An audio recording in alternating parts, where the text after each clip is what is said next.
This program is powered by thevirtual.show, making your offline events virtual.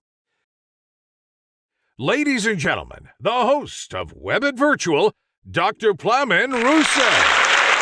Hello and welcome to another amazing edition of WEBIT Virtual. Today we shall be talking about leveraging COVID-19 for the future of education and work. It's been a week which we have been meeting great people from all around the world. Today will not be an acceptance. We shall be meeting people from different continents with different knowledge, but above all, today we shall be focused on the future of education and work. Just to give you an overview of the discussion, today there are a number of topics which basically are very close to our heart at WEBIT community. We are talking about how and what are the next steps in order to move education to the next level. We all know that education has been so far in a place where we needed to make a change. Education should no longer be the place, the opportunity and the process of training people to work in factories. It's a completely new horizon. It's a completely new future that we are all creating, the desirable future that we all create through the WEBIT community. And today we start our virtual series with the first of the programs on the future of work in education. And here I am to present the host of that program, a wonderful professional and a very passionate person to make the change in the world of the future of education. This is Professor Marope, who is Director of UNESCO International Bureau of Education. Professor Marope, such a pleasure to have you with us. Thank you for joining us and making this possible. Thank you very much, Russev. Happy to join you from Geneva and most delighted that you can co-host this session with me. And for everybody who is online, a warm welcome. Thank you for joining us. We highly appreciate you. Thank you so much, Professor Marope. We have currently around 6,000 people from what I see. And hopefully we will have them involved in our discussion. So I would like, without further ado, to give you the role of the host as it is to you, and so you can present the next panelists, the next participants. You shall be hosting truly amazing people. We have a Minister of Education from Bangladesh, the Honorable Dr. Moni. We have Dr. Hecht. We have Professor Eric van Hoeven and Dr. Mackay. So I'm leaving up to you to present them and to lead the discussion. Thank you. Thank you very much, Russev. And just to open our discussion, let's just remind ourselves that something that looked like a health outbreak, an unknown virus, unusual virus, showing mainly among patients with pneumonia in one part of our world, our very interconnected world, quickly spiraled into a global challenge with multiple immeasurable shocks to virtually all aspects of life as we know it. As we speak today, COVID-19 has restricted our basic rights, like the freedom of movement, the freedom of assembly. It has overstretched our health facilities. It has made many of us lose jobs, lose income. It threatens to reverse the gains made over decades on poverty reduction. And it has taken lives prematurely. For education specifically, it has left 1.6 billion, around 1.6 billion children and youth out of education institutions with very complicated challenges that we will get into. So as we know, we are discussing the future of education and work, but we can't quite discuss this thoroughly without implicating the economy, because as we know, work, the world of work, education, and economy are intricately linked. For instance, we need economic growth in order to create jobs. When COVID-19 suddenly declines economic growth and it shrinks the labor markets with job losses and reduced hours of work, by implication, it also reduces the pressure on education systems to produce the highly skilled labor that we need for productivity and growth. And that could easily trap the world if COVID-19 does not get concerted, coordinated global efforts and interventions. It threatens to trap us in this vicious cycle of low growth, low demand for labor, low pressure for further production of highly skilled people, ultimately depriving the world of the innovative capacity that we need to keep reflating the economy. Today, I'm joined, as Dr. Russev already indicated, by some of the best minds in the topics or the areas that we are going to cover: the economy, education, and the world of work. And they're going to share with us how devastating as COVID-19 may be, we could use it to leverage it to transform and redesign, re-engineer anew the future of education and work that we actually desire, and I think we deserve. And most importantly, we deserve to bequeath our new incoming generations. Our panelists include Honorable Dr. Dipu Moni, the Honorable Minister of Education of the People's Republic of Bangladesh. My dear friend, Tony Mackay, I just call him Tony, the President of the National Center on Education and the Economy. He really is at that axis of education and the economy, so we are all anxious to hear from him. Professor Eric van der Hoeven, Emeritus Professor of Employment and Development Economics of the International Institute of Social Studies in The Hague, and Yaacov Hecht, the founder of Education Cities. We will be facilitated during the Q&A by columnist for Fast Company and The Guardian, Jared Lindzon. And Tony, if I may turn to you first, as you would agree, we need educated, highly skilled, highly competent people in the economy to drive productivity, which is the basis for growth. But at the same time, we need economic growth to finance the continuous development of education and learning. Now, COVID-19, as I said earlier, has crippled both ends of this symbiosis, the economy and the continuous education and learning, if we do not manage to arrest it quickly.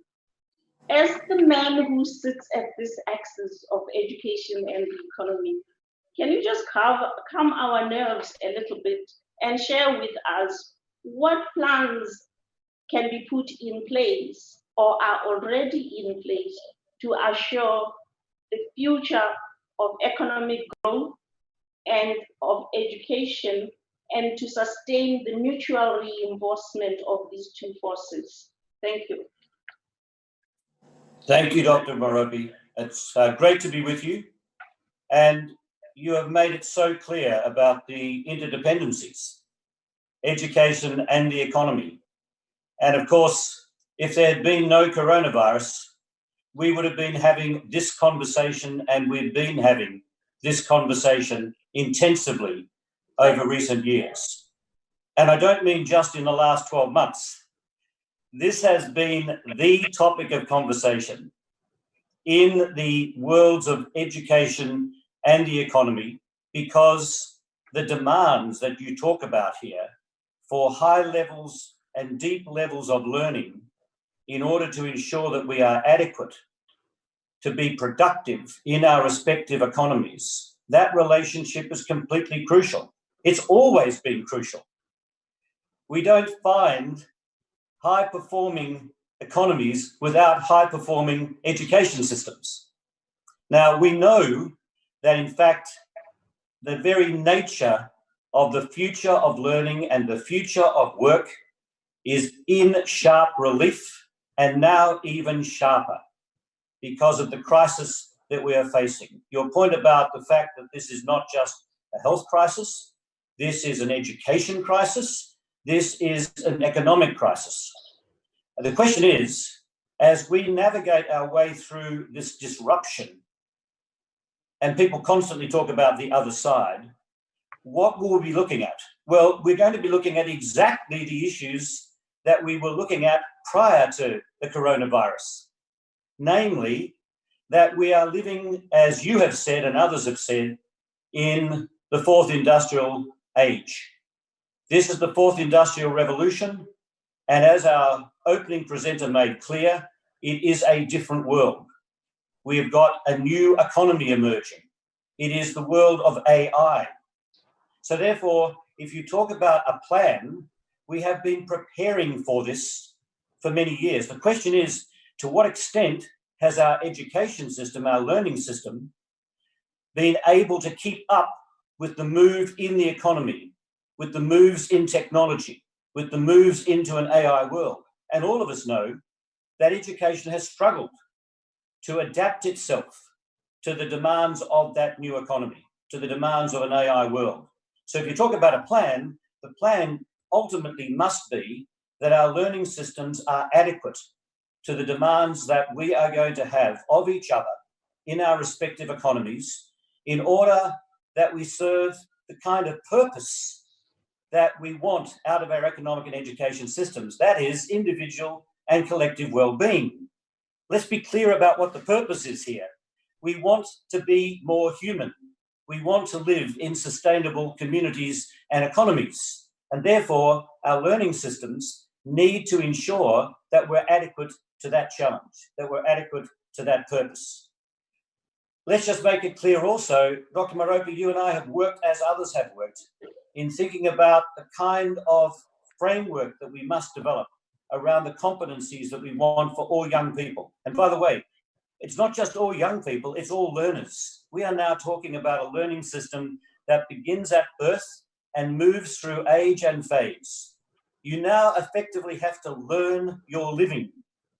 This is not a question about graduating from secondary schools in our respective countries and believing that we are prepared for a new and emerging economy. This is a constant living, learning exercise, and the nature of work is changing. Others will talk more about that. But clearly we are learning for an AI world. We are going to learn and live and work in an AI world, and the nature of that work is going to change. The skills are going to be very different in order to be able to adequately operate within that world. And let's be clear, we are talking about wanting to ensure that our education system produces first-class human beings, not second-class robots. So the point I really want to make is that we have already entered into this transition where the interdependency between our learning system and our economy is going to be crucial. There is no difference in what educators are calling for and what the world of work is calling for. That is deep knowledge, that is competencies, that is talking about complex problem solvers, talking about self-directed learners, talking about global citizens. This has been the conversation. So the plan is that the kind of discourse that we must have is to connect the kind of education and learning system that will adequately prepare and continue to prepare, skill, reskill, upskill throughout one's productive learning life. Okay. So I guess the point I want to make finally, Dr. Marope, is that we need to understand that this transition is taking place. Disruption right now makes it even more important. And therefore, as we come out of unemployment, as you pointed out, recession, how do we go to ensure that we can kickstart our economies and make sure that our learning systems are adequate to exactly the demands that we're talking about in a new AI world? Thank you very much, Tony. I like the optimism in your response. that actually the plan is already ongoing, and that the conversation had started prior to COVID-19. And the accent you put on the urgency that COVID-19 has actually put on us to ensure that we transform education in an integrated way, in alignment with the economy, the world of work, but for education not only to catch up, but to actually lead the transformation. So this is not just changing the future of education and work, it's also changing the future through education. And I believe the Honorable Minister will shed more light onto this. But before I get to the Honorable Minister, Prof. van der Hoeven, we are in a compounded environment where just prior to COVID-19, the biggest conversation was about job losses that were likely to occur as a result of advancement pushed by Industry 4.0, that machines were going to replace lower level skilled labor as their routine tasks are taken over by machines. So the fear was the loss of work at the lower levels mainly. And now with COVID-19, the shock to the loss of jobs has gone through to all levels of skills. And the question is, how does the world bounce back? Given your position, your experience, what would you advise for us to reshape the world of work much better, given the forces of change from Industry 4.0 and the intense vulnerability induced by COVID-19? Thank you, Chair. Yeah, you are right to indicate that there's a big onslaught on the world of work because of the COVID crisis. About 200 million jobs are being lost already in working time, not completely in person. And 40% of the world's population is working in sectors affected. Now, what is the link with Industry 4.0, sorry. I think that the COVID crisis actually makes the fault lines which we see with Industry 4.0 stronger. It hits countries and people with little or less buffers. And those at the bottom of the labor market, in LDCs, the informal workers, and in developed countries, the gig workers and the tech workers without fixed contracts are the hardest hit. And this comes at a time when the United Nations Sustainable Development Goals recognize that growing income inequality and growing inequality and opportunity is increasing. And that's a threat through national and global stability. And we see already now in the last months that countries with greater inequality and less social buffers, Brazil, USA, UK, are taking a less strong and coherent approach to the COVID crisis than other countries. So the inequality and the social inequality play also a role in the political process which is taking place, and that's very dangerous. We may see panics, greater splits in society. That may lead to what is called, and somebody mentioned it already, a backlash against globalization. We had first globalization in trade, then globalization in finance, and now we are in the globalization of technology, and that's what we talk about. And it may also lead, and it's leading already, we have seen the examples this week, against the backlash against the multilateral institution. And I heard the previous speaker also saying, we are in this together and everything is connected. So these are tendencies. And I think as scholars and also defending the new technical revolutions, we should not have a backlash at globalization. And the reason why this backlash at globalization is because many countries, not certain countries, take the wrong policy at the national level. It's not the globalization process itself which is creating uncertainty, which is now added on by the COVID crisis, but it is dealing with inadequate labor market, no protection for people. We have also seen that in countries which deal not coherently with globalization, they lower their tax bases and there's no protection in the labor market. People are unprotected. We've seen that in some countries, the rush to the unemployment offices. But that does not need to be so. Counter examples, for example, how globalization and globalization, COVID fears and labor markets are functioning well is for Vietnam. That's done fantastically in containing the virus by community. Vietnam, which has a very high rate of education, of health services. So actually countries which have in order their social and their economic structures are much better to stand the COVID crisis and to stand the globalization.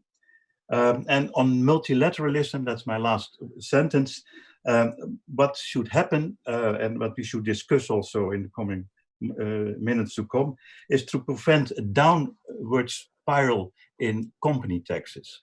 The tax base on which companies are taxed is going down, is halved over the last 20 years. And these are the basis from which good education systems are paid. We've also seen a profit shifting and base erosions from developing countries. Minister in Bangladesh can talk with that. And there are the needs much bigger.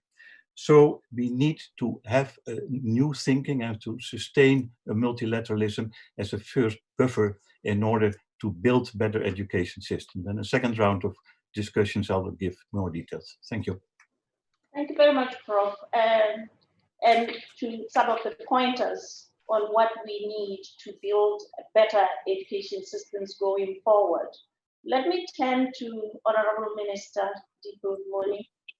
And for developing countries have for quite some time been struggling with labor markets that cannot actually absorb the skilled labor. And we have seen in many countries a phenomenon of the educated unemployed.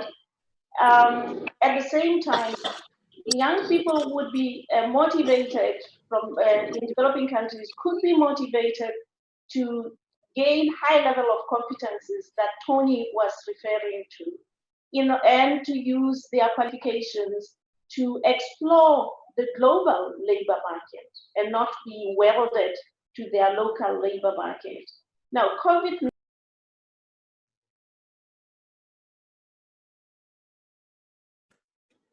labor market to absorb skilled labor. How do we keep young people engaged in learning and in acquiring those high-level competencies that we will desperately need to rebuild the economy? How do we keep them engaged when prospects of decent work with decent pay are dwindling? And this is one of the incentives for them to stay engaged in higher levels of learning. Thank you. Thank you, Marope. I'm sorry I couldn't hear a bit of your question towards the end, but whatever I have so far gathered from your question is that how do we engage our young people, our youth? You see, because of this COVID crisis, I think the changes that were coming in, I think it has become faster now. It will become faster now, and we'll have to adapt, we'll have to live with it and try to be on top of it. And there are many changes that are taking place, and governments will have to deal with how the tertiary education will survive. And I think the academics need to work very closely now with industries, even as we scramble to meet the emergency, to envision a post-crisis future and the long future. And most importantly, we need to communicate that vision to the youth and the society at large. And that vision must be credible and readily grasped. And you see, we can think that we are victims, but instead of being only passive victims of events, we need to regain a sense of agency and purpose for all of society, especially the young. And we need to find ways to involve the young in articulating this vision of a better future, which means the academics itself needs to be completely reimagined. We can no longer be mere dispenser of static content, but we need to become more and more a nodal and dialogic point in the creation of that emergent future. And for our young people, for this whole education system, I think as we were talking about transforming the whole education, and we have been talking about doing it in one generation. I think COVID-19 in some ways is pushing us faster into that emerging future. And we have to, in that future, the first thing would be learning to learn. And because whatever the contents are is becoming obsolete ever faster, and most students will increasingly go into careers that didn't even exist when they graduated. So how do we equip our people for a future where learning will have to be continuous? There will be lifelong learning, and obviously survival will not be for the fittest by some narrow skill-based definition, but for the most adaptable.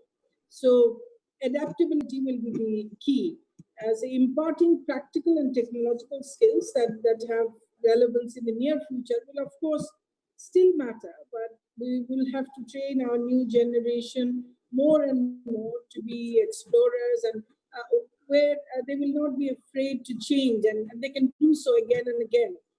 So learning for this kind of capacity building is less about content and degrees and more about learning that will be very interactive, collaborative, and explorative.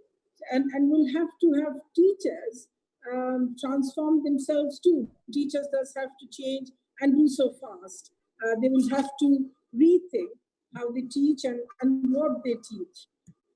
So they will have to think about their students as dialogic counterparts.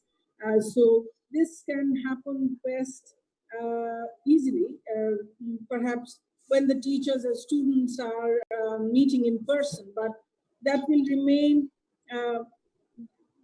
the anchoring mode of education at all levels. But we are now faced with this online and distance learning because of COVID and because everything is shut down now. So this will, I think, become an integral component of our new learning context. And for many students, in some stages of their learning career, it may even be the primary mode. So there are many, many benefits to online learning, and we'll have to make, especially in the developing world, we see infrastructure is very important, and it is whether the infrastructure is both solid and accessible for all, and we have to make education more democratic.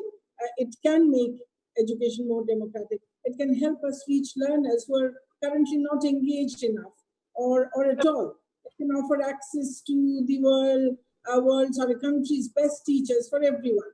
So there are many benefits, and we have to think how we can leverage this situation. And countries like ours, Bangladesh, is trying to transform, and we are trying more and more to. At this moment, maybe we're just trying to cope with the situation, going into online learning and online teaching, but for the near future and for the midterm and long term, we need to create that vision, and we need to communicate that vision effectively to our young. Thank you very much, Honorable Minister, for some very salient points that you are making about what needs to be transformed in the future. First, that COVID-19 is actually catalytic to the journey that Tony started by saying, the journey to transform education and the world of work, and to create synergies between education, the world of work, and the economy.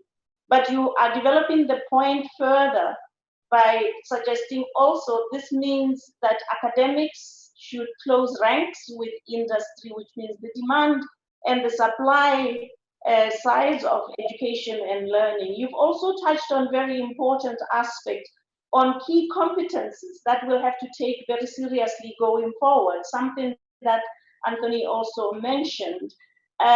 For us to talk about learning how to learn, you've talked about the adaptability.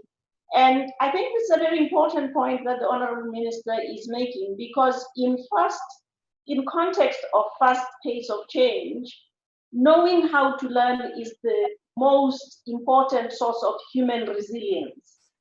And we are going to need resilience to bounce back from the external shock of COVID-19. The Honorable Minister also mentioned the importance of the role of learners and recognizing learners as agents and the importance of teachers. So going forward, she has touched on some of the key issues that we will need to pay very specific attention to build anew. Now, if I can turn to you, Yaacov, back to the issue of how we sustain learner engagement and build further on the points that the Honorable Minister was making. You've been very critical about the traditional delivery mechanisms that we use now for education, and that they could be part of the disincentives for learners to stay engaged. Could you share with us from your experience, how the future of education could rekindle the natural intrinsic tendency to want to learn and to learn how to learn? Hello. First of all, I want to apologize about my poor English, but I hope that I can make my idea clear without the English. And I want to begin with a small experience. Let's look, every one of us, on the picture of all of us. You can push gallery and see us. And see, we are different. We are different. It's so beautiful. People is beautiful, is different. It's not different only by physical different. We are think different. We have different ideas. And I think something that moves all the world forward is that we are different. Now think like this. In this point that we are different, you come to my school. I want to teach you. And I will teach you what is interesting me. What I think it's very, very important. And I will teach you also in my time. And I teach you in my way that I think it's the best way. When I will do this very fast, you will lose interest in learning. And that's what happened today to all the old traditional school. The school, I call it the school of January. And the school that will come in September or in next month need to be totally different. And when I say different, from my point of view, we need to take the idea of how school need to be from Albert Einstein. Albert Einstein, I think, he brings to us a lot of great ideas, like I forgot the name, but I think the most important, what I want to say, it's not only the relative law, but the most important thing that Albert Einstein tell us is everybody is a genius. Everybody is a genius. And if everyone is a genius, oh, we need to build totally new school. We don't need to build a school that found if I'm in the top or in the bottom of the pyramid. I need to build a school that find the uniqueness of every student. What my good friend Sir Ken Robinson say, the element. From point of view of Ken Robinson, is the place that your talent and motivation connect together. And I think that today is the day to begin to do it. This is the time. And how we do it, I call this model 2080, and I will explain what is the model of 2080.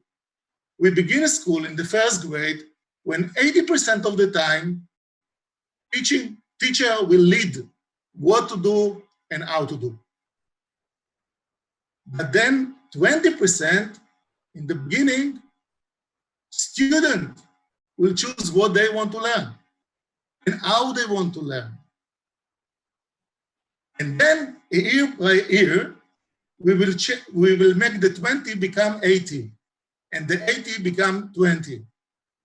And that's connect to how I think we take our world seriously of that the idea is to build independent learning, to build how to learn.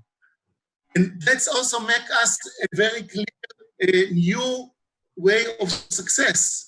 It's not a success that you know English, mathematics, and things like this. The success is how you can learn. Because we go to the world, from my point of view, that this is the first big tsunami, but it will continue to make tsunami, and the world will change dramatically. And when we change dramatically, we need abilities of learning. And the abilities of learning need that people will be interested of learning. And the idea of 2080, I think it's a good idea to begin these ideas this way.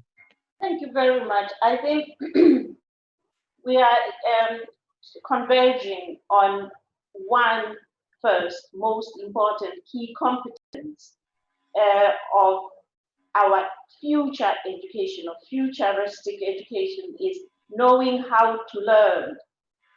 And also what Hecht has highlighted is customizing learning opportunities rather than treating learners as though they were all the same. And also handing over the responsibility for learning to learners, and understanding that teachers cannot learn on behalf of learners, and therefore they should not take 80% of the attention, and the attention should be on learners. Because the only thing that can do the learning is the learner. Teachers cannot learn on behalf of their learners. We parents cannot learn on behalf of our children. And so how do we do this? I think we cannot go into the details of this, but we are seeing, the big trees that we need to focus on, that we need to target to transform the future of learning. But I just want to return back to the Honorable Minister very quickly, because I think we are running out of time, and highlight that COVID-19 is a crisis on top of a crisis. Prior to COVID-19, and even as we speak today, the global education community speaks of the global learning crisis, where the majority of learners in public education systems are not acquiring the basic competencies that will enable them to become effective lifelong learners. And as a consequence, they cannot acquire that human and collective, individual and collective resilience. At the same time, with the closure of schools, we have seen the responsibility for learning now being thrust back to learners, which is forcing us, COVID-19 is forcing us to do what Hecht is saying, throw the responsibility to learners. But we need to enable learners. How do we enable learners in the future, Honorable Moni? The second part of that question is, with learners already being disadvantaged, infrastructure, weak connectivity, access to devices for online learning, and parents not necessarily being prepared for homeschooling, we are in a slogan where we are talking about, yes, classes may be disrupted, but learning should not be disrupted. So disrupted classes, uninterrupted learning. Can you talk just 2 minutes, Honorable Minister? What can be done to make this uninterrupted learning a reality? And Hecht, if you can follow up directly after the Minister to share with us what you think could be the role of technology, which in and of itself could be a source of inequity because of unequal access to technology. We were already. I see that we've lost the contact with the Honorable Minister, which is. Sorry? No, she's not fine. Can you see me? We can hear No, you. we don't see you, unfortunately. We lost you. And that's normal. I mean, we have now made a network of contacts between Israel, Geneva, Switzerland. Australia. We had Bangladesh, the Honorable Minister. We had Netherlands. Am I missing something, Professor Marope? Australia and Bulgaria. So that's so much about the amazing technologies that we're using to connect wonderful minds together. Obviously, technology sometimes is playing the games, but if we manage to bring the Honorable Minister back with us, that would be fantastic. I would like to invite, if you don't mind, our colleague from Fast Company, from Guardian, who is going to represent the media with us here. And I will be honored to have Mr. Jared Lindzon to join us and to give an overall overview of what the audience was asking, and of course to ask his own questions. Jared, wonderful having you with us.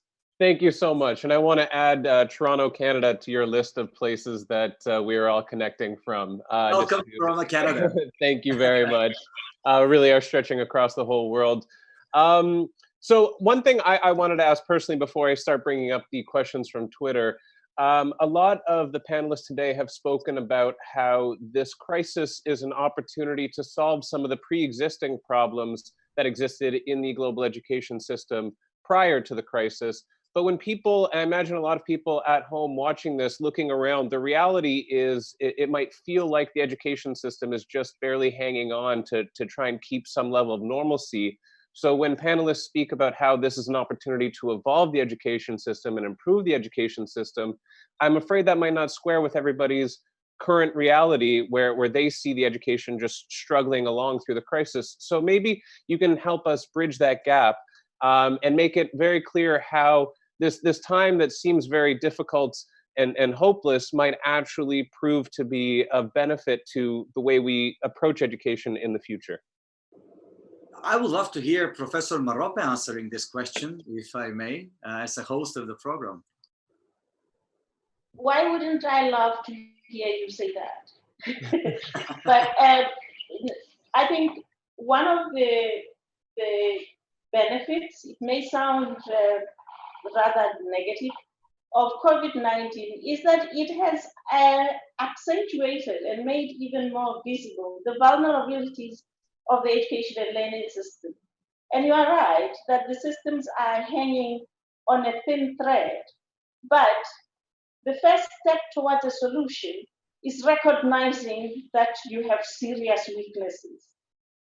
The first point is that COVID-19 has just forced us to try to put in place learning anywhere, anytime, using whatever unequitably distributed technology capacity that we have.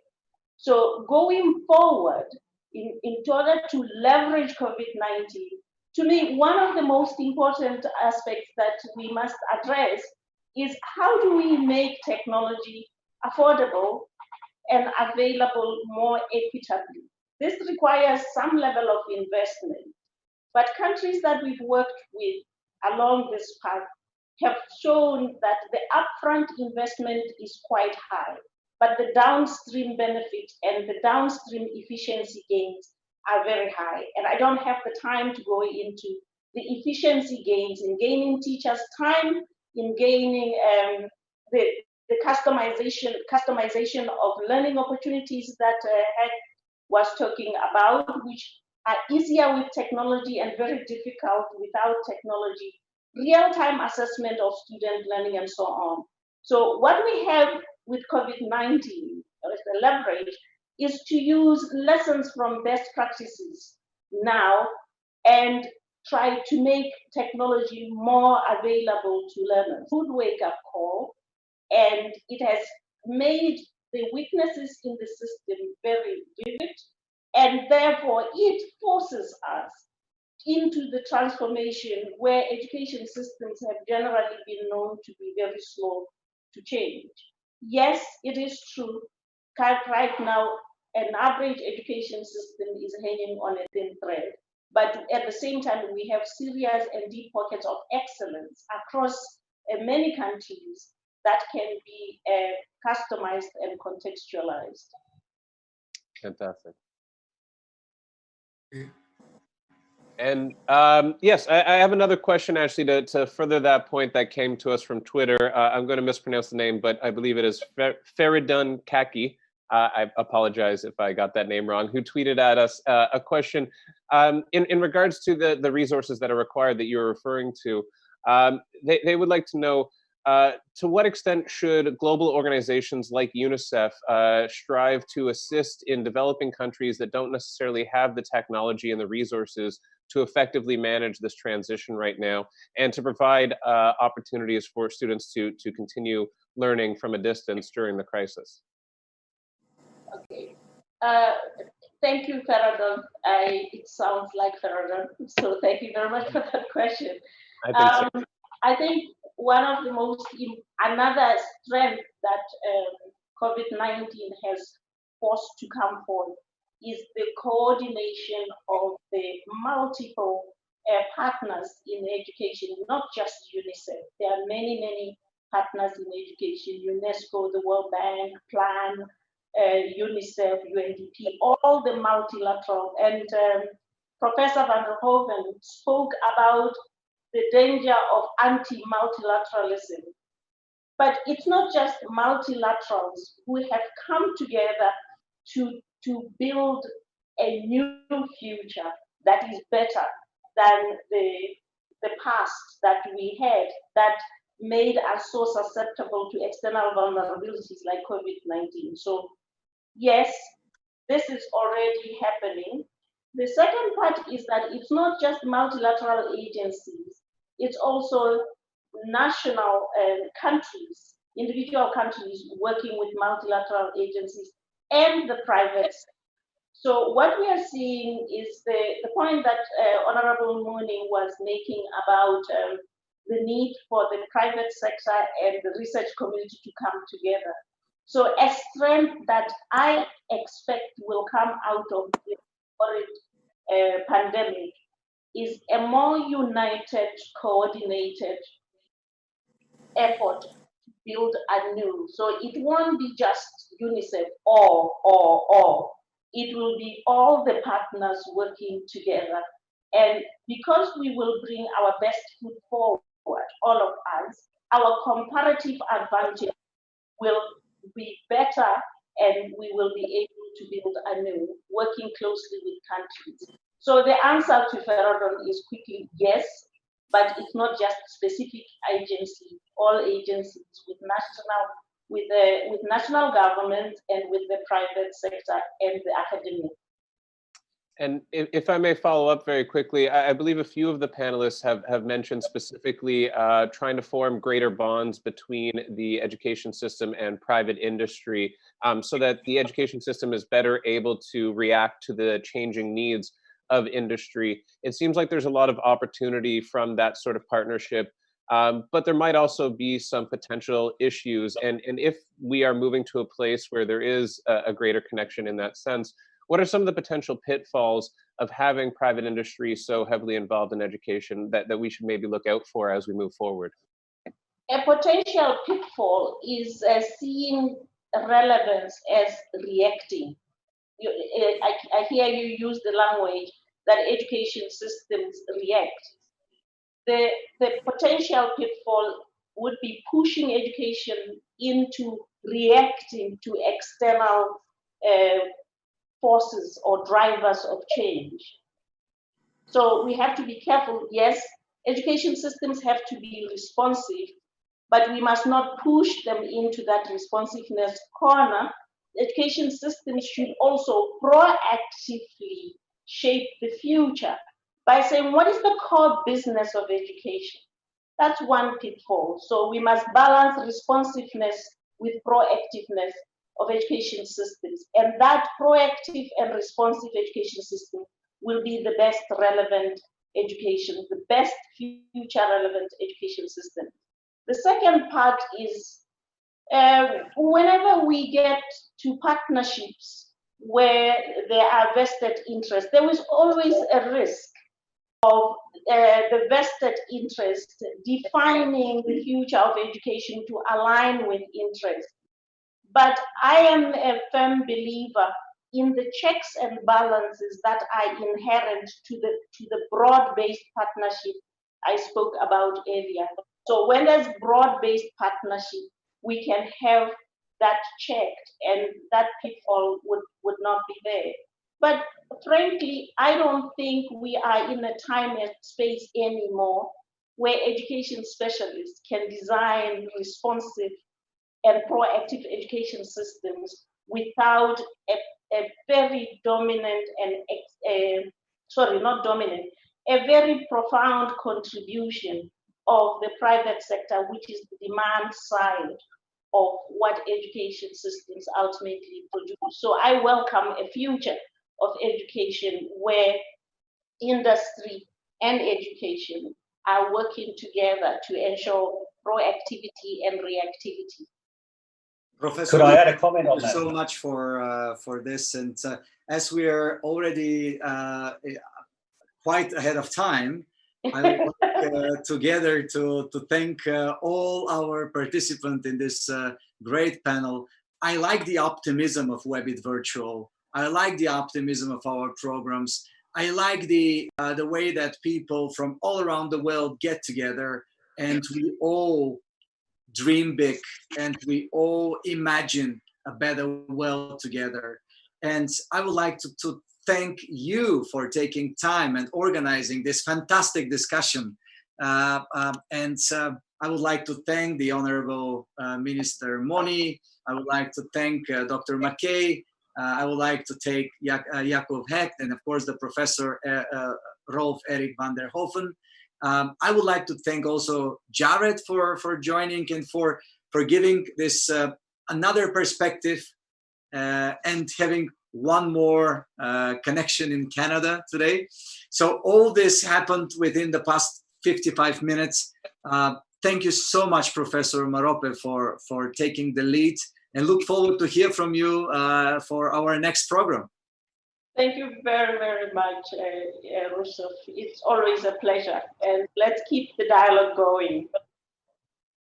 Absolutely. Looking forward to this.